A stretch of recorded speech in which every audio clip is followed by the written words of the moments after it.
Welcome to Our World Media and our segment called Let's Talk About It with Andrea Rachel. Hi, Andrea. How are you? Hi. Welcome to Our World Media. Thank you.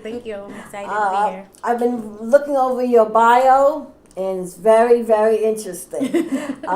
Let's talk about you started dancing at the age of between age of 6 and 8. Yes, I started dancing when I was around 6 years old, and that was me just in like after school programs. At that time, I still wasn't too sure if I wanted to do it, and then by the time I was 8 years old, I was like in all the dance classes in Park Slope, Brooklyn. I was doing jazz, and I was doing African, and I was doing modern and ballet, and so that's when I really became dedicated to dance. Oh, wow. Yeah. How did you manage doing all that, those type of activities in school? So it wasn't really hard. I'm what I guess people would have said back then as like a gifted student. So for me, a lot of the material that I had in class came easy. I was reading when I was like, I was reading encyclopedias and things like that when I was around like 5 and 6. I was talking when I was like 8 months, 9 months. I was walking around 7 months. So you was a gifted child. So yeah, so like once I came out, I just kind of like skyrocketed and took off. And so the best part of my day was going to my dance classes. I really got my work done quickly and tackled it ferociously just so that I can go to my dance. So I made sure my schooling was handled because my mom didn't play that. So yeah, but So who got you involved? Did you say you wanted to do dance, or did your mother influence you? I think it was a conversation to get me out of the house. I was one of those kids who I stayed in my room. I played with my science kit, and then I didn't want to be bothered. I like to paint. I like to do all the introverted activities. Mm-hmm. I would listen to music and I would dance and stuff, but mainly I just like did it inside of my house. And my mom was under the impression that I needed to become a little bit more social because the people at my school kept wanting to skip me a grade up. And my mom was really worried that I wasn't getting the social interaction with my peers that I needed in order to be okay in the outside world. And so because of that, a lot of the time she was like, no, I don't want her to be skipped. She needs to interact with people her age, because if she gets skipped too far in advance, she's going to be dealing with older people, and she doesn't really even talk to people her age now. So she was very concerned about that. I remember twice she wouldn't allow me to be skipped. So I think I was in 3rd grade. No, I was in 2nd grade. They wanted to skip me to 4th grade, and that's when my mom was like, no. And then when I got into 3rd grade, they wanted me to go in 5th grade. My mom was like, I don't want to. So for that, like, my mom was like, really like, go outside, go do something, find something that you like. And being that I like dance, You like dance, yeah. So how long have you been involved in show business, would you say? That was the beginning? You're trying to age me. You're trying to age me. Well, you see, the good thing about that is that I wasn't technically in show business yet. So officially, I've been in show business for 7 years. Officially. And that's me trying to pursue a career in acting and in dance. That's me getting paid for my works, choreography. That's me doing commercials. That's, me saying, okay, this is what I want to do for my life. Mm-hmm.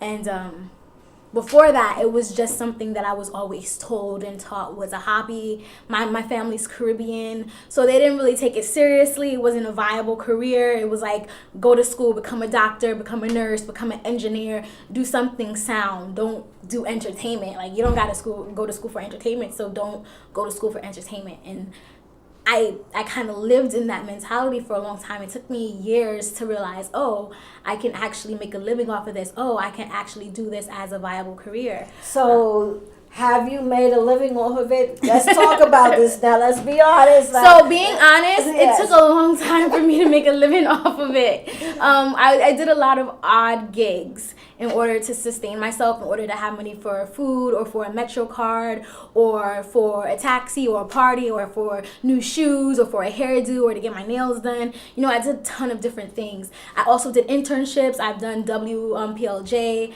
95.5. I've done WBLS, in order to kind of expand my network and my resources and my reach and to just gain life experience in the entertainment industry. But it took me a long time. So in 2015, I had Law and Order, and that was like my first residual paycheck type of How gig. did you feel doing that? What was that like? I was excited because I spent my whole 2010, 2011, my whole 5 years prior, trying to prove to the people that were closest to me that I was going to get something that was, life-changing. And it's not the biggest thing in the world, and I have so many other goals that I want to accomplish, but it was a way for me to say, this is the first thing that I can do that's going to give me residual income. And to me, that meant a lot because that showed me I can make it. And my family, they wanted it for me because I wanted it so bad, but because it is a tough industry to get into, they were kind of just like, look, you might want to be smart, you might want to get a city job, you might want to do something else, make sure you finish school and all these different things. And so it was fun. It was a really yes moment. I was like, yes, you can't tell me anything. Woot woot. And then reality hit me, and I was just like, oh man, I need another job. What am I gonna do? So then, you keep on acting, and things really just started to pick up there. My manager eventually changed, and now I have one of the best managers in the entire world. Hi, Jen. And I'm really excited. But before that, I was getting paid for some of my gigs. I just wasn't getting paid something to sustain myself. So I would do choreography for colleges. I would do choreography for other after school programs and their kids. I would help other youths with their acting abilities. I would paint Timbs and sneakers and mugs, and I would just do little things there in order to add to whatever I was getting paid for in the arts. I would find my own art gigs, choreography, what is it called, Jason's Pillow or something like that. I've done a ton of different things. So my art did pay, just didn't pay enough to keep me going. Yeah. Now you've been involved recently in some good things, such as a commercial. Yes. Can you tell me a little bit about that commercial? Okay, so the commercial you're talking about is the Face Your Risk commercial, and that's the mylan EpiPen commercial, and that was very controversial. When I did it, I was extremely excited to have booked it because by that time, I think I was with my new manager for 7 months, and I hadn't booked anything yet. I kept getting callbacks after callbacks for different things and being put on hold for different projects, and it was frustrating me that people just weren't picking me up. And I was just like, if I'm so good, give me the job. But I landed it. I was super excited. My manager was really excited, and she kind of got an agency to submit me to that. So it also was her showing her dedication to me, because a lot of managers don't do that, especially off the bat. And it became controversial when it was released because it depicted someone going into an allergic reaction shock type of mode, and my character was the culprit, the person who kind of set this young girl up for failure, not intentionally, accidentally, but because I was seemingly the only black person in the commercial and I was surrounded by a lot of white faces. People said the commercial made it look like black people were culprits, that we were ignorant, or that we were incompetent, and a lot of people were upset with me for doing it. And I didn't see it as that. The role that I ended up playing in the commercial was changed that day. And I strongly believe that it has a lot to do with the events that led up to my wardrobe fitting. And when I booked the role, I was initially supposed to be the girl who was like, oh my God, what's happening to her? And then that day when I was in hair and makeup, that's when they were like, hey, what role are you again? What character? How are we supposed to do your hair? And they asked around and no one knew. So everyone was like, okay, give her girl 3. And that's how my character kind of came about. Right. And so I was like, girl 3, I was girl 1. It doesn't matter. I'm in a commercial. Fine, whatever. And then we got to a point while we were shooting where what we ended up saying in the commercial wasn't necessarily written on the paper. So they didn't give me that line. A lot of the times when you're on set, you get to improvise. You get to add your own flavor to things. Is that scary?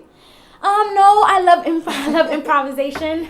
It's like one of my favorite things. I actually feel like that's how I booked the Law and Order also. Okay. So I'm a strong advocate in actors like going to improv classes.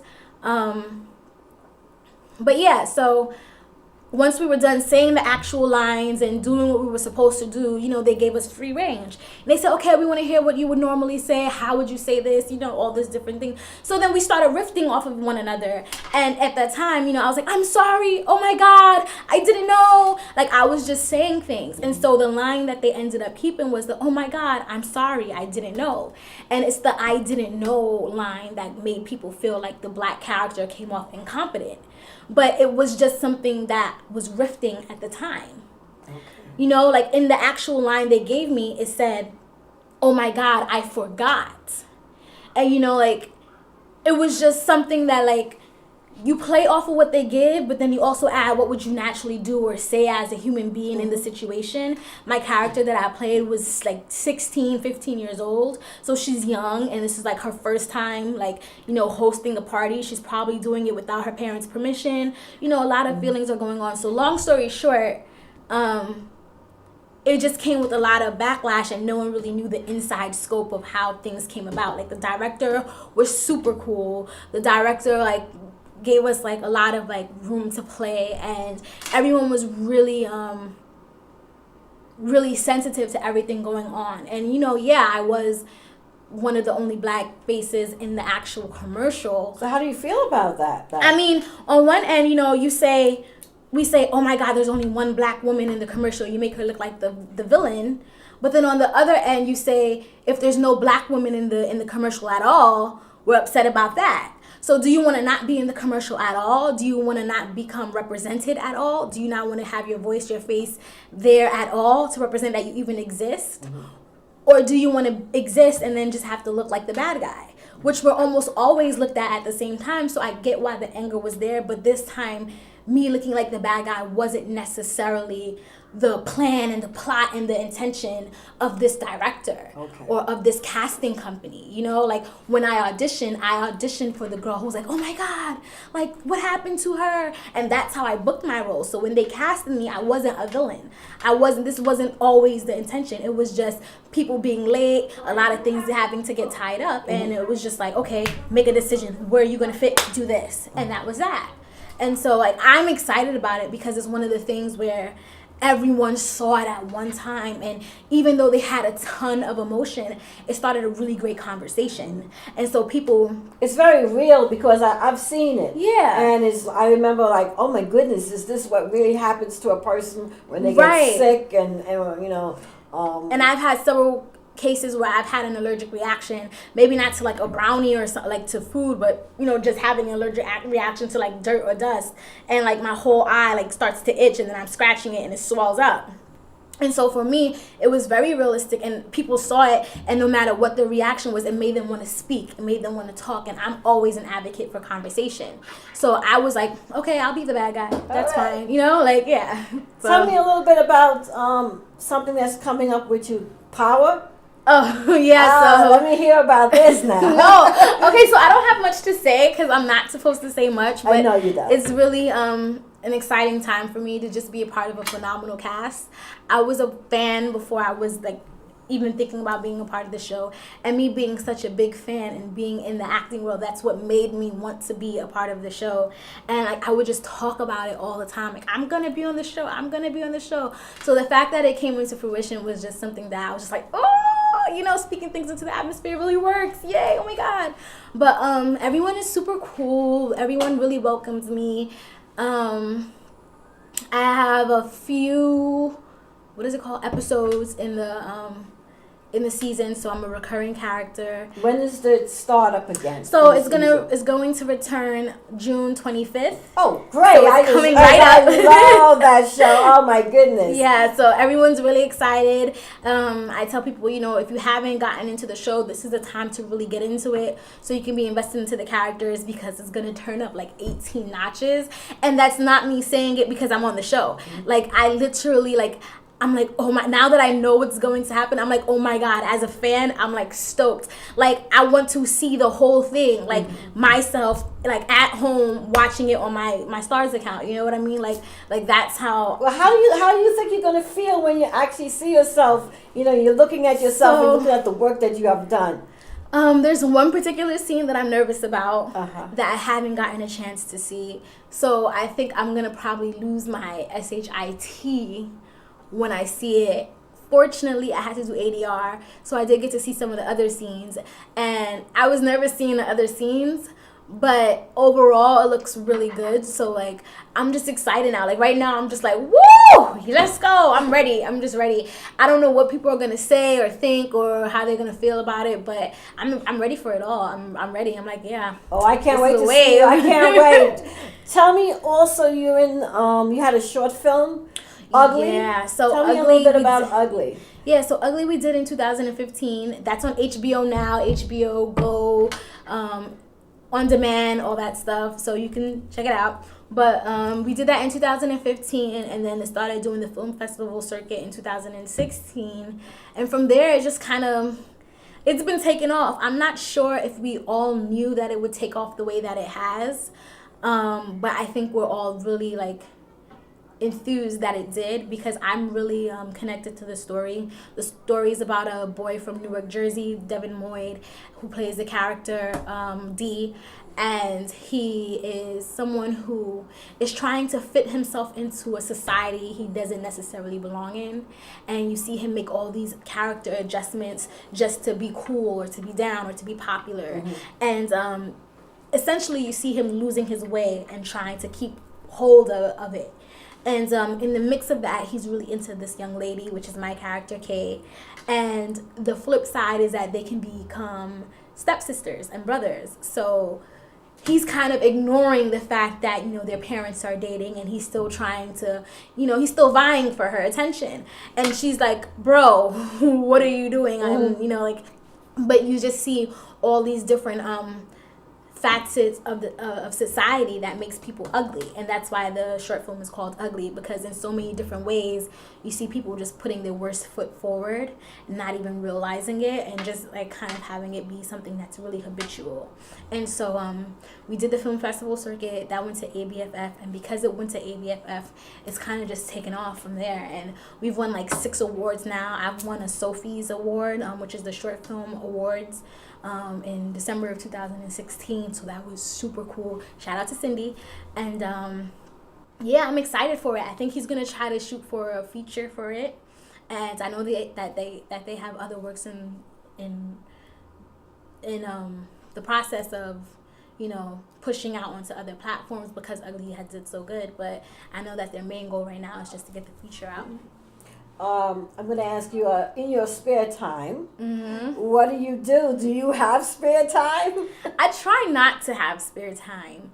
I'm someone who I kind of feel like I'm not being productive when I'm just sitting down. So I'm like always looking for a place to go, something to do, something to read, something to see. That's just my personality. Every once in a while it takes its toll on me, and I'm just like, oh, I'm not going nowhere. I'm staying inside. I'm dead to the world. But for the most part, I'm always trying to do something. What I'm really getting my hands into right now is tech. So I'm starting up a tech company. It's going to be like, you get to rent out homes and businesses to the film industry, so that this way the film industry has an easy platform to go to when they're looking for locations. So it's kind of like a easier way to scout movie settings and homes and different things like that. So yeah, I'm excited about it. I'm a little nervous because I've never been into tech. So it's like the first go around at it, and I don't know much about it, but I'm learning. I'm like reading every book on tech, listening to every podcast, every YouTube video, every interview, just anything you can think about. I'm like all in reading. So we'll see how far it goes. Are you married? Am I married? No, I'm not married. Yeah, I'm not married. Yeah, because you're gorgeous. You're Thank you. Beautiful young lady. Thank you. You have children? I do. So I have one baby. His name is Sir Jackson Jace Jr., and that's my pit bull. Oh. And I love him. He's mommy's boy. Hi, Jaxie. And so, now how do you do all this, the family life now? Oh yeah, so That's tough, especially now because I'm auditioning a lot, I'm self-taping a lot, I'm doing a lot of different events, interviews, and then like working on the projects that I already had in works. So along with the tech company, so it's difficult. But I mean, family comes first for me. So if an event is really big, a birthday, a wedding, a baby shower, something like that, then I'm there. I try to make myself there. I try to like schedule in advance a graduation or something. But it gets difficult, it gets tiring. And even with taking care of my dog, it's like I have to be home at a certain time just so I can feed him or walk him. My stepfather helps tremendously with that. So does Dee. But you still always have it lingering in the back of your mind. I can only imagine when I do have like a human baby, what that's gonna be like. It's gonna be hard to pull me away from my child and be like, no, I gotta take him with me. So like there comes a lot of those times where I'm just like, oh, I'm laying in the bed with my dog and I'm just like, I don't want to go. Like I just want to stay here all day with you. And I'm just like, okay, mommy has to get up. Mommy has to be real. But yeah, it's not easy, but it's worth it. Yes. Yeah. What I always ask this question, and I'm going to ask it again. What advice do you give to young people such as yourself who wants to get into this business? Is it all that most people think it is, or what? No, I don't think. I mean, I don't know what other people think the business is like. A lot of the people that I know, that I interact with, that are in the business, they're very grounded and down to earth. So they have a pretty good idea how not glamorous it is. It actually is. But I would say you just have to love it for something more than the glam. Something more than those red carpet events or those like glammy interviews. And you have to really be into the art of telling another human story. You have to really know your why. Like, why are you pursuing this? Why does it make you feel whole? What do you like about it? Like, those questions are very important. And for me, I'm someone who thoroughly enjoys the process more than I do the actual results.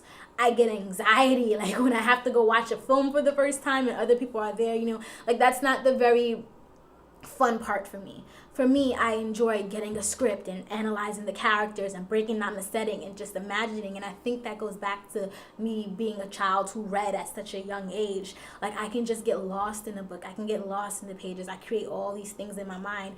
And that leads me to want to eventually direct and eventually produce a lot of works. But right now, like I'm enjoying the process of just auditioning. Like I like auditioning. I like playing around with characters. I like hearing the feedback. And if something lands me the role, but just to be able to pretend like that one time it means something to me. I like feeling like when I watch movies, if it's a good film or a good TV show, I can get lost in it. And sometimes I cry. Sometimes I'm like laughing from the gut. Sometimes I feel like, oh my God, this person understands me. Who are you? I need to meet you. And then other times it's just like I'm lost in their world. And I know all the different feelings and emotions that come up when I watch TV or when I watch like good films. And so just knowing that I have a hand in creating those other emotions and other people, like that means everything to me. For someone to come up to me and say, I watched this and you did it spot on. I related to everything that you said, the way you rolled your eyes and you said, it is just like, that means a ton. And that's my why. Who influenced you as role models and stuff? Growing up, I didn't have too many role models. I've just always been the type of child to do whatever she wants, whether the consequence was good or bad. I got into trouble. I get into a lot of trouble with my teachers because of my mouth. Not saying that I'm rude or I'm disobedient, but I'm very vocal. I'm very opinionated, and I don't really care how you feel about it. And I realized at an early age, adults don't like when little kids talk. And that's just it. Whether you're Caribbean, whether you're white, it doesn't matter. Like the older generation just doesn't have time to hear a child who hasn't lived tell their opinions. And so for me, it was more so many people telling me, calm down, be quiet, shut up your mouth. Like you don't know what you're talking about. That really kept me being who I was. And I would say that it was the lack of role models that inspired me to want to do something more, because I wanted to become that person who could have role models. And I started to realize too, like even when you reached out to other people, like they kind of only want to mentor someone who's already kind of doing something. And that's just kind of how the world is a little bit. So I wanted to be that person who already kind of had something going on to make someone want to mentor me. I can't tell you, there have been a ton of people that I reached out to, and then even some of them have said, yeah, sure, that would be great, and then they go dead silent afterwards. And like, you'll send out something to them, and then it'll get lost in space, and then you'll never hear back for like 2 months, and by the time that you hear back, it's not relevant. And so for me, like, I didn't have the luxury of having mentors, but I had strong-headed parents. So even though they weren't like the end-all be-all and role models, like, they were still the people who taught me how to fight. And I'm very appreciative of that. My father is a fighter. My mother is a fighter.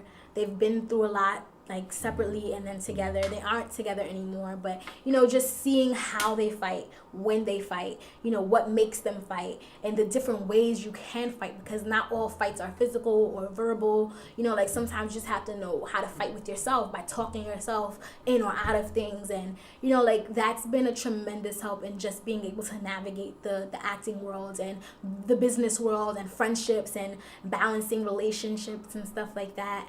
As far as like my influence in media, as far as acting is concerned, I love all the greats. I'm like the child who just loves everyone that everyone else loves. I like Brad Pitt, I like Johnny Depp, I love George Clooney, I love Julia Roberts, I love Angela Bassett, I love Denzel Washington, I just love everyone who is good. And I mean, we all love everyone who's good. That's why they're so popular, because they're phenomenal. I like Viola Davis, Kerry Washington, Taraji P. Henson. I like... So with all everyone. the people that you admire and stuff, where do you want to see yourself, like, in the next 5 years? In the next 5 years, I hope to be that person that everyone knows can do anything, any character. I hope not to be stereotyped. I hope to be in a position where I'm starting to get scripts to me directly, and, you know, I'm getting to pick my script from the litter.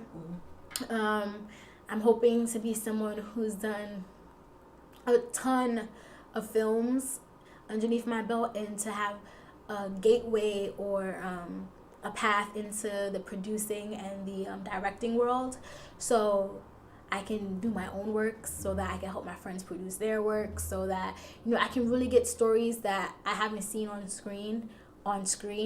And, you know, right now we're in a beautiful age where, like, I feel like a lot of our stories as Black women and Latina women are being told, but there's so much more. There's so many different variables and variations to who we are and how we got here, and what it means to be here in America. And I want to get all the nuances in one film, or maybe 2 or 3 films. And so that's my goal in 5 years as far as the acting industry. And then hopefully I'm a tech mogul. Hopefully my website just does what it needs to do. So Andrea Rachel, how can people get a hold of you if they would like to? So I'm on Instagram. That's I am Andrea Rachel. IAMANDREA RACHEL. And I'm also on Facebook. That's facebook.com/Andrea Rachel Parker. And then I'm also on Twitter, twitter.com/Andy, ANDII_Ray, RAE. Oh, that's a mouthful. Yes. Well, thank you for coming on Our World Media. Thank you. Another episode of Let's Talk About It. Thank you, guys. And we'll be back soon.